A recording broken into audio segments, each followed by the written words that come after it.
اکمل شہزاد گمن آپ کی خدمت میں حاضر ہے۔ آج میں یہاں گلگت میں شیرباز برچہ صاحب کے ساتھ بیٹھا ہوا ہوں۔ شیرباز برچہ صاحب جو ہیں یہاں کی میونسپل لائبریری گلگت کے لائبریرین رہے ہیں، لیکن ان کا محض یہ تعارف کروانا یہ مناسب نہیں ہے۔ اصل بات یہ ہے کہ یہ ایک دانشور شخصیت کا نام ہے اور ایک تحمل مزاج، سوچنے سمجھنے والے ایسے شخص کی کہانی ہے کہ جو پوری اپنی زندگی میں ایک کتاب ہے۔ شیرباز برچہ صاحب کئی کتابیں لکھ چکے ہیں، خاص طور پہ گلگت بلتستان پہ ان کی بہت عمدہ کتاب ہے، اور اس کے علاوہ یہ بہت لکھتے پڑھتے ہیں، لیکن لکھنے سے زیادہ یہ پڑھتے زیادہ ہیں۔ تو برچہ صاحب بہت شکریہ۔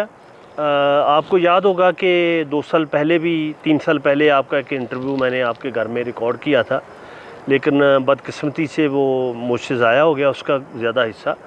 تو اب ذرا یہ بتائیں کہ ایک تو آپ پچھلے سالوں میں آپ کے ایک اکلوتے بیٹے تھے میجر صاحب، ان کا وہ ایویشن آرمی ایویشن میں تھے تو ان کے ہیلی کاپٹر کا حادثہ ہو گیا، تو اس کے لیے بھی آپ سے بہت زیادہ افسوس اور دکھ کا مقام کہ گو کہ انہیں شہادت نصیب ہوئی، لیکن یہ کہ آپ اس مشکل مرحلے سے کس طرح گزرے ہیں؟ گمن صاحب، اللہ بزرگ برتر آپ کو آسانیاں عطا کرے۔ آپ ہمیشہ مہربان رہے میرے اوپر، اور آپ نے ایکنالج کیا میں نے اپنی جتنی بھی آخر سی کوششیں کی ہیں حرف اور کتاب کے حوالے سے، تو بڑی نوازش۔ تو بیٹے کا جو حادثہ ہے وہ میرے لیے یعنی ناقابل برداشت ایک حادثہ تھا، لیکن پھر بحیثیت مسلمان ہم سمجھتے ہیں جی کہ شہادت جو ہے ایک بہت بڑا رتبہ ہے۔ تو اگر میں زیادہ فکر اور زیادہ اگر میں آہ بکا کرتا یا مغموم رہتا تو یہ پھر اس پاک ذات اور اللہ بزرگ برتر کی شان میں گستاخی کے مترادف ہوتا۔ اللہ تعالیٰ جی انہیں جنت الفردوس میں بلند جگہ دے جی، اور آپ کو حوصلہ دے۔ میجر صاحب کا نام کیا تھا؟ محمد عرفان برچہ میجر جی، تھے۔ عرفان برچہ جی۔ جی اچھا، یہ ذرا بتائیے کہ یہ برچہ کیا کاسٹ ہے یہاں کی؟ جی، برچہ یہاں کی ایک کاسٹ ہے جناب۔ اس کی اصلیت کے حوالے سے مختلف کتابیں بھی لکھی گئی ہیں، مثلا تاریخ گلگت ہے شارث خان صاحب کی، مثلا پرشین میں لکھی گئی ایک ہسٹری ہے، تاریخ عتیق ریاست ہنزا، اور اسی طرح ایک اور دنیور سے دیویور تک، اس طرح 3 کتابوں میں تو صراحت کے ساتھ تذکرہ ہے جی جی کہ برچہ فیملی کیا ہے۔ تو اس میں 2 آراء ہیں۔ ایک یہ ہے کہ یہ افغان اوریجن، ہمارے جو فاردسٹ جو انسیسٹر تھے برچہ، وہ افغانستان سے آئے تھے۔ 2 روایات ہیں، ایک میں یہ کہا گیا جی کہ غزنی سے آئے تھے، دوسری روایت ہرات کی ہے، واللہ عالم۔ تو یہ آ کے پھر پہلے کوہستان، پھر دیامر، پھر آ کے یہاں پہ ایک مضافاتی علاقہ ہے شینگس جگہ ایک ہے، وہاں پہ آ کے آباد ہوا، پھر وہاں سے دنیور آیا، دنیور میں پھر باقی کافی آبادی پھیل گئی، ان کی بچے پیدا ہوئے، پڑ پوتے لکڑ پوتے، تو یہ پھر آگے ہنزا، نگر اور غزر چلے گئے۔ بٹ میرے پیرنٹس جو ہیں 1958 میں یہاں آئے تھے پرمنٹ ہماری ایجوکیشن کے خاطر۔ تو 1954 میری پیدائش ہے۔ تو جب میں کوئی 4-5 سال کا ہوا تو والد صاحب نے محسوس کیا جی کہ ہنزا جو ہے وہ ایجوکیشن کے حوالے سے، یعنی آپ نے ہنزا میں جو آنکھ کھولی؟ جی، ہنزا مانگ۔ اور اب تو وہاں ایجوکیشن کا بہت اچھا سسٹم ہے۔ وہاں تو اب سب سے زیادہ اچھا ہے جی جی جی پورے کمپیئر ٹو باقی ماندہ جو گلگت بلتستان کے علاقے ہیں، ان کے مقابلے میں تو وہاں ٹریمنڈس چینج آیا ہوا ہے بالکل صحیح، الحمدللہ. اس زمانے میں ایسا نہیں تھا 50. بالکل صحیح. اچھا برچا صاحب، وہ سامنے کیمرے کے پیچھے جو ہے عرفان بیٹھے ہوئے ہیں، یہ ہمیں ڈرائیو کر کے آج یہاں لے کے آئے نومل میں.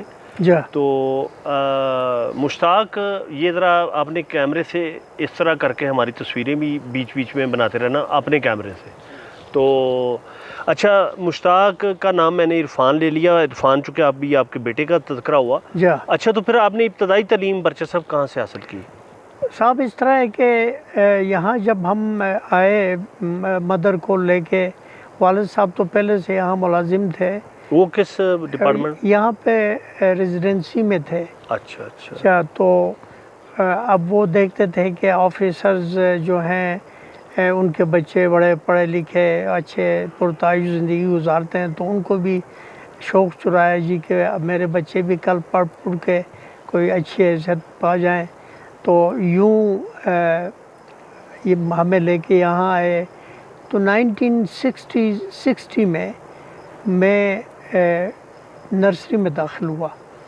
اس زمانے میں نرسری ہم نہیں کہتے تھے، اول ادنا کہتے تھے. بالکل ٹھیک. تو اول ادنا میں داخل ہوا، ہو کے پھر پاؤں آگے پڑھتا رہا. پھر بٹ میٹرک میں نے اٹک سے کیا. اچھا، جا اس کی کیا وجہ تھی؟ اس کی وجہ یہ تھی کہ یہاں پہ یہاں سے پھر میرے ایک بھائی ہے، کزن ہے، کرنل شاہ مکین صاحب ریٹائرڈ. تو انہوں نے کہا کہ جی میرے پاس بیٹھ کے تیاری کرو، شاید وہاں تمہاری تیاری ڈھنگ سے نہیں ہوگی. تو وہ وہاں پہ اٹک چھاونی میں ہوتے تھے، کپتان تھے اس زمانے میں. تو میں وہاں چلا گیا، جا کے پھر ان کے پاس تیاری کی اور میں نے میٹرک وہاں سے کیا 72 میں. بالکل صحیح. 72 میں. بالکل صحیح. جی. تو برچا صاحب، وہاں ہنزا میں آپ کا کوئی گاؤں تھا یا ہنزا شہر میں آپ پیدا ہوئے؟ نہیں، یہ گاؤں تھا، اچھا اچھا. حسن آباد. اچھا یہ آپ کو KKH کے حاشیے پہ ہے. جی جی ایک نالا وہاں دیکھا ہو تو آپ نے، جہاں پہ FWO والوں کا جی جی. دفتر بھی ہے. تو وہاں زیادہ بروشس کی بولی جاتی ہے ہنزا میں؟ نہیں، وہاں پہ سینٹرل ہنزا، اپر ہنزا، لوور ہنزا، یہ 3 حصوں میں تقسیم ہے. جی جی. تو جغرافیکلی تو اس میں اپر ہنزا میں وقی اسپیکنگ لوگ ہیں وہاں پہ. اچھا، وقی وہاں بولی جاتی ہے. وقی وہاں بولی جاتی ہے. بالکل ٹھیک. کچھ وہ بروشس کی بولنے والے بھی ہیں، بٹ آٹے کے برابر. تو اسی طرح سینٹرل ہنزا میں تمام بروشس کی بولنے والے. لوور ہنزا میں شینا بولتے ہیں. یعنی ایک ہی علاقے میں اتنی زبانیں بولی جاتی 3 زبانیں بولی جاتی ہیں. بالکل ٹھیک. پولی گلوٹ ایریا ہے، ہم لسانیات میں پولی گلوٹ کہتے ہیں. اچھا، یہ ذرا بتائیں کہ جو آپ کی اپنی تعلیم ہے ساری، وہ کہاں تک ہے اور کہاں کہاں ہوئی؟ میری جناب اتنی زیادہ تعلیم تو ہے نہیں. میں نے گریجویشن کی پنجاب یونیورسٹی سے. اچھا. 1979 میں. لاہور میں رہ کے؟ نہیں، پنڈی میں. پنڈی میں. گارڈن کالج سے میں نے کیا. اچھا، گارڈن کالج میں. Gordon college. اور آپ بتا رہے تھے کہ انور مسعود بھی جو معروف شاعر ہے. انور مسعود صاحب انٹرمیڈیٹ میں میرے ٹیچر تھے پرشین کے. اچھا.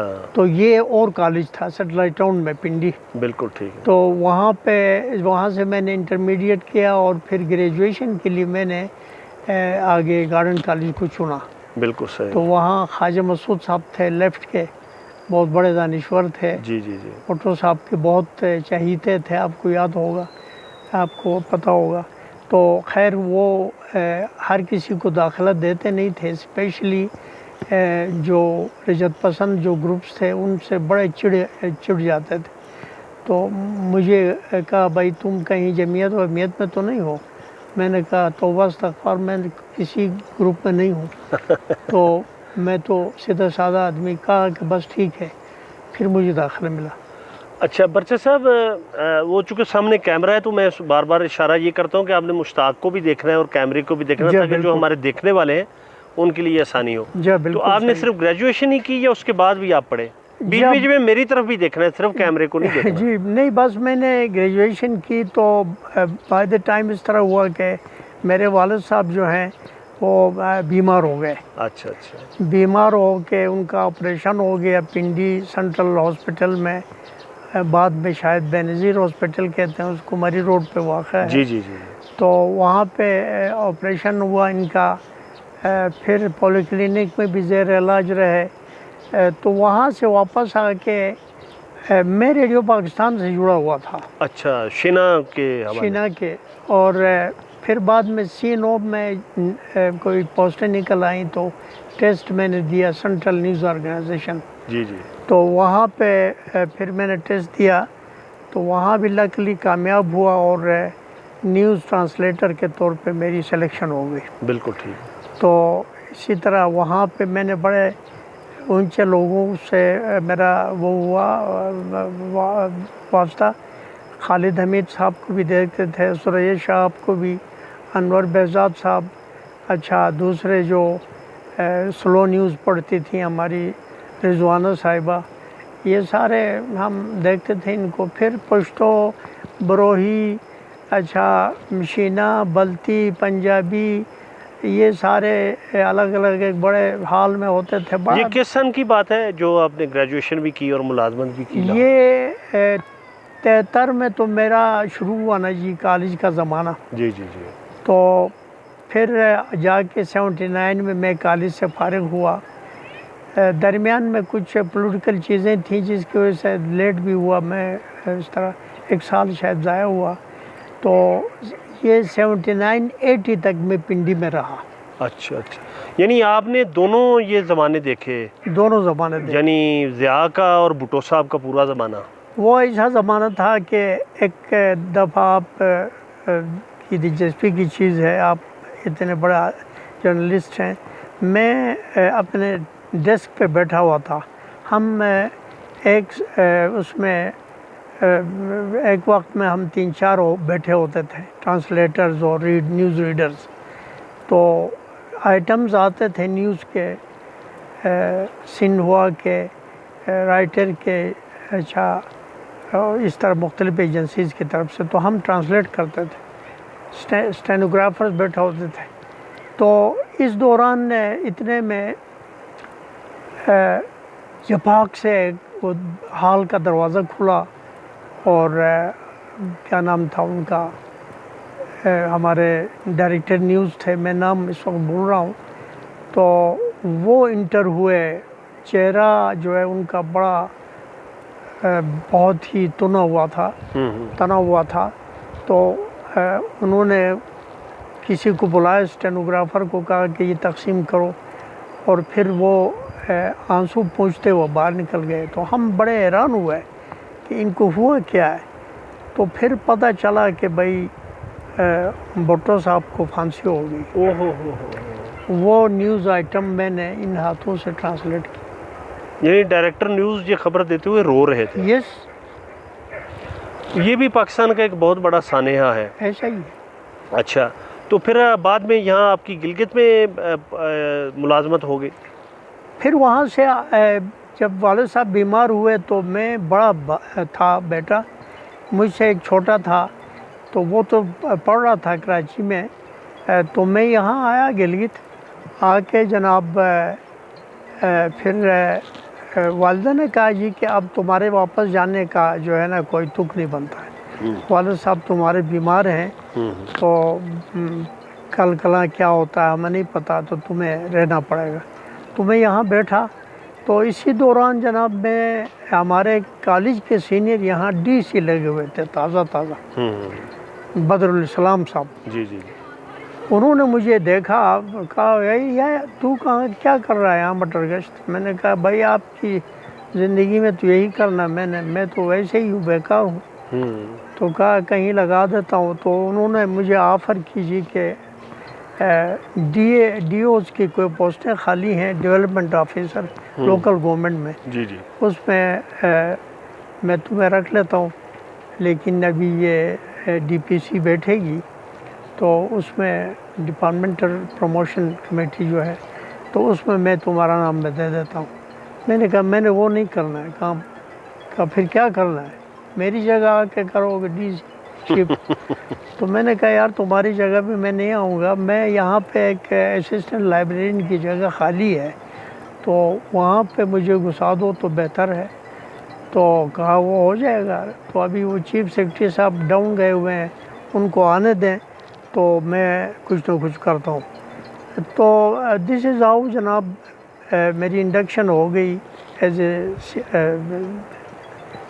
Assistant librarian. تو آپ کب ریٹائرڈ ہوئے اور ایز اے؟ میں 2014 میں جناب. تو میری سروس شروع ہو گئی تھی اگست 1982 میں. تو اس طرح کوئی 35 سال سروس کر کے میں فارغ ہوا. لیکن اس دوران لکھنا اور پڑھنا میں نے ترک نہیں کیا. تو کتاب کے ساتھ جو جڑت ہے وہ آج تک جاری ہے. لیکن آپ کو پتہ ہے میں جسمانی لحاظ سے اسپیشلی بیٹے کی شہادت کے بعد صحت میری بہت ہی خراب رہنے لگی. جی جی جی. تو بہرحال حرب کے ساتھ رشتہ تو اپنی جگہ. اچھا، ایک تو اکثر گلگت بلتستان آپ کی بڑی معروف کتاب ہے جی بالکل، جس سے میں نے استفادہ بھی کیا. جی میڈیا منڈی کتاب کے حوالے سے جب میں میڈیا پہ کام کر رہا تھا سر. اور گلگت بلتستان کا بھی چونکہ اس میں حوالہ تھا، تو اس کے علاوہ بھی کوئی کتاب لکھی ہے آپ نے؟ جی ہاں، میں نے 1986 میں سب سے پہلے، اس سے بھی پہلے لکھتا تو میں تھا مختلف روزناموں کے لیے، مختلف اس طرح. تو میں مظہر الاسلام صاحب کے کہنے پہ میں جنگ کے ادبی ایڈیشن کے لیے بھی لکھتا تھا. مظہر الاسلام جو کہانی کار ہے، جی جی، افسانہ نگار. بالکل. جی جی جی. وہ عجیب و غریب علامتی کہانیاں لکھتے ہیں. جی جی، آپ کو پتہ ہے گھوڑوں کے شہر میں اکیلا آدمی اس ٹائپ. بالکل صحیح. تو وہ ملے تھے مجھے ڈاکٹر آدم نیر صاحب کے دفتر میں.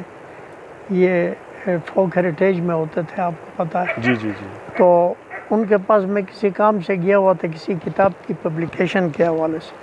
وہاں یہ ملے تو انہوں نے تعارف کرایا کہ یہ شہرباز برچہ ہیں گلگت سے، تو رائٹر ہیں، لکھتے رہتے ہیں. تو یہ اس طرح کا بھائی آپ رائٹر ہیں تو ہمارے لیے بھی کریں، ہمارا کوئی نمائندہ ہے نہیں ادبی ایڈیشن کے لیے.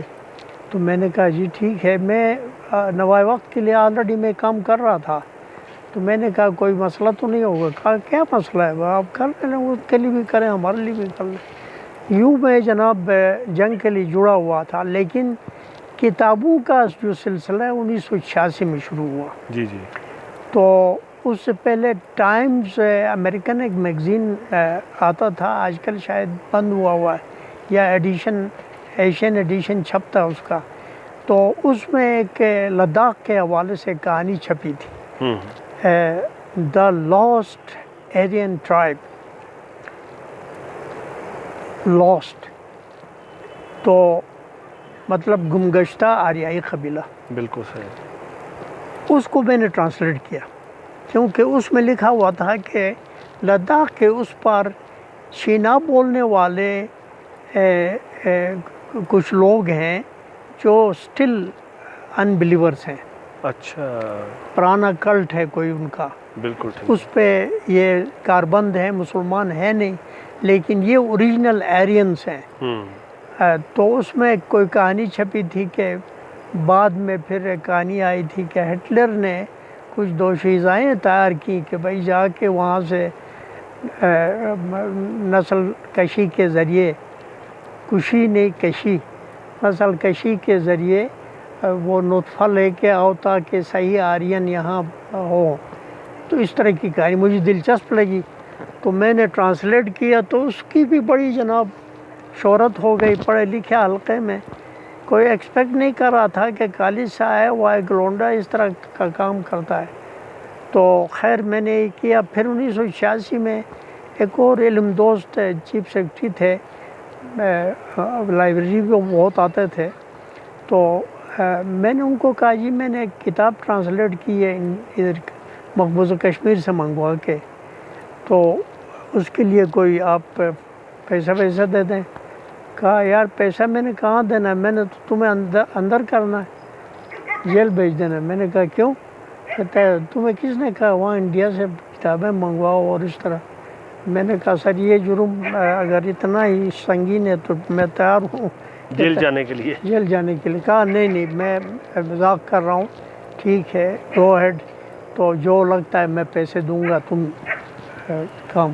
پھر اس نے دے دی، رقم دے دی اس زمانے میں.